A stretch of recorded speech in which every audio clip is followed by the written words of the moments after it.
don't think we hit on this with you today or yesterday, but changes to your coaching staff. Obviously, Darvin gets his shot. I guess I'm just curious, having lived that and seeing him go through this, what did it mean to lose him to that degree? And then can you just maybe speak to your additions, some of your new, DeAndre, some of the other guys? Yeah, just couldn't be happier for Darvin. Obviously, the friendship, the closeness on the court, away from the court is something that's really, really special to me. So I think he's going to be great. He's more than ready, more than prepared. He's built for leading. He's a leader. He's a leader here with us. So it's going to be really, really different. It's already been really, really different without him. But the team's excited for him. I'm excited for him.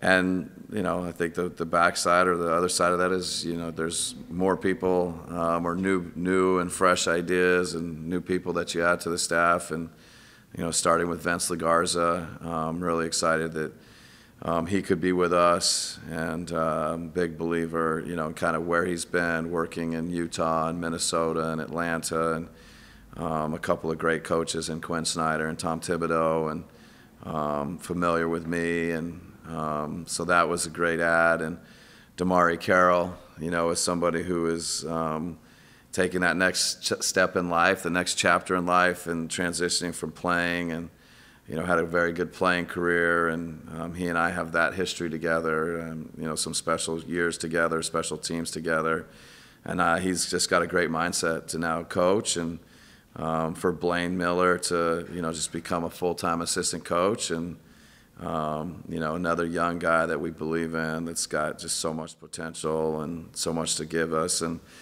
Sydney Dobner to become the head video coordinator. We call it the hot seat, and that's a tough job. So she's more than ready for it, and yeah, I couldn't be more excited just about the new people and people getting new and bigger roles and opportunities. So I guess it's part of the cycle of life in the NBA. We always focus on the new people, but just for you, just to have people like Charles and Blaine and Sid and Saint that can all kind of step up, what does that mean to you that you've built a staff over the years that, one, they're ready for new responsibility, and two, they've kind of earned your trust? Yeah, no, I think it's something that we're very, very fortunate. Hopefully the way we do things creates an environment where when there is change, when somebody moves on, the next guy is ready to kind of elevate. And Charles, we're so lucky that he's still here, to be honest with you. So he's ready for this role, to be the associate head coach, and the responsibility and leadership that comes with that. He's so ready, and Saint, everything he does, and all of it, how they've all kind of grown up in it. I think it's partly by design and partly, I think, good fortune. What do you think about Vin? Yeah, Vin.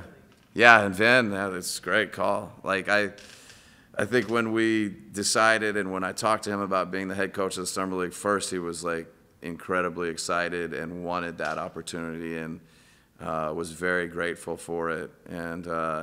And then he took it and just crushed it. I really thought he did a great job, and you just see his confidence in his voice, his confidence in coaching, and to see, really where he's come in the last 4 or 5 years. And when I came, I actually did not expect Vin to be on the coaching staff. He just came in every day for the first month or two, and I was beyond impressed by him and the human. And I said, yeah, why don't you come be on the staff? And that's what he wanted to do, and he's just done it. And the job Josh Oppenheimer does with Giannis, and what he did in Greece this summer, and he's so much more than just a player development guy. I think his confidence and growth and meetings, and just the overall, I think even being a part of the Greek coaching staff, to be in those meetings and to be contributing, and I hope I'm not forgetting it. And Coach Dunlap, my guy, it's a good group. It's gotten bigger, and that's why I can forget some. Chad, I don't really like Chad. I'm just getting to know him. I haven't been around him very long. So, yeah, it's crazy. I just think I'm incredibly fortunate to have a really, really great coaching staff. I mean, to kind of follow on, you mentioned Josh in Greece, and then Jacqueline's with Sandro. Yeah. What, I know you talked to Eric about you going over to Greece, kind of watching that, but what do you think that can do for Josh and Jack, and maybe even, I know Charles did the Basketball Without Borders, just being there, and that's a different kind of thing too. Why is that important for you that those guys not just go with your players, but maybe experience different styles of coaching, different rules, that kind of thing? Yeah, I mean, the thing you touched on, ultimately the most important thing is, to support the players and everything. And but, if we start with Jack, for a young coach to be over there and get exposed to, really great coaching, great players, the Georgian national team, and watch every practice, and not to the degree that Josh was, but to really watch and observe and learn. Like for me, if I was his age, and he was just so grateful and so happy to go and learn. And I think the game is different, but I think there's a lot to learn and take from the European coaches that I know personally I've tried to do throughout my career. I just think there's a lot of respect for the coaches and the players. The players teach you things over there. And Josh, I think to really integrate into the staff and really to be kind of that voice, I think. And I developed a little bit of a friendship and relationship with Coach Itoudis, and it felt like he really trusted Josh and valued Josh. And obviously Giannis is important to the team and to the coach, and so just to develop that kind of synergy, I thought was really valuable for Josh. And the Basketball Without Borders stuff, I think you're working with players, spreading the game, sharing the game, but you're also getting to know I know there was quite a few head coaches there. There's usually GMs, and Masai always does a great job with that, and the NBA and Kim Bahuni, and your kind of network of friends and people. And I was told just be great and do your job, and people will notice and see you, and you do your job and you're great in those environments, and somebody's watching you. You're not doing it because they're watching you, but people see and observe and appreciate it, and you never know what comes from it. During this time period of training camp, how do you evaluate success when there's not necessarily a game scoreboard or stats? I know you all have a ton of data when you're looking at practices, but how do you evaluate success during this time period?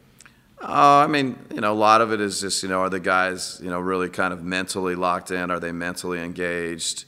Learning if it's something new, or, just sharpening something that's familiar to them.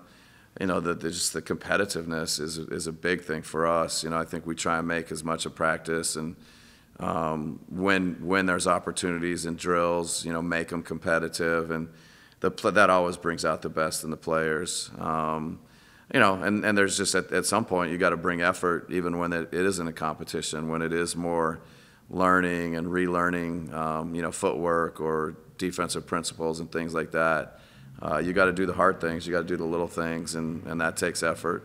So, I think just the mental awareness, the competitiveness, and effort, if you're getting all those things, you're having a good practice, a good start to the season. We always got to talk end goals.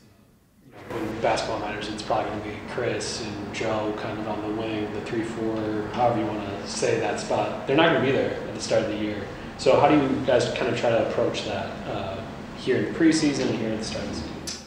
Yeah, I mean, there's opportunities for us. I think we just need to be versatile. And I think this is an opportunity for us to grow in that sense. I do think within reason, who's going to be on the court to end the games. But I think there's lots of different ways you can move that last piece or two. And really, as you work through the game, how do you manage the 48 minutes, and how can we be good in different lineups, just that kind of hopefully maybe getting more versatile.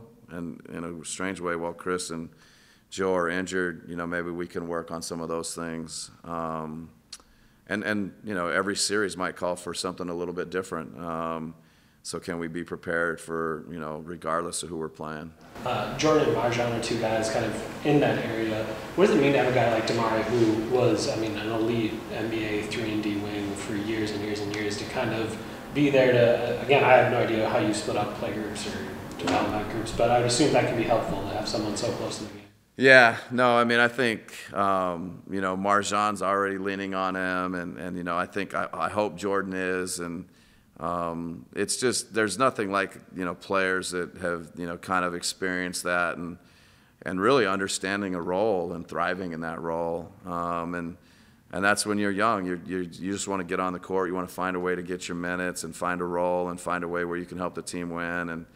And really, that's what Damari did. And so, you know, I think for me it was exciting to think about adding Damari, because when he spoke to the players, and particularly at Jordan, particularly at Marjan, you know, I think he speaks with a lot of conviction and a lot of belief in kind of what we're doing. And so I already see it, and, you know, I hope it just continues and grows.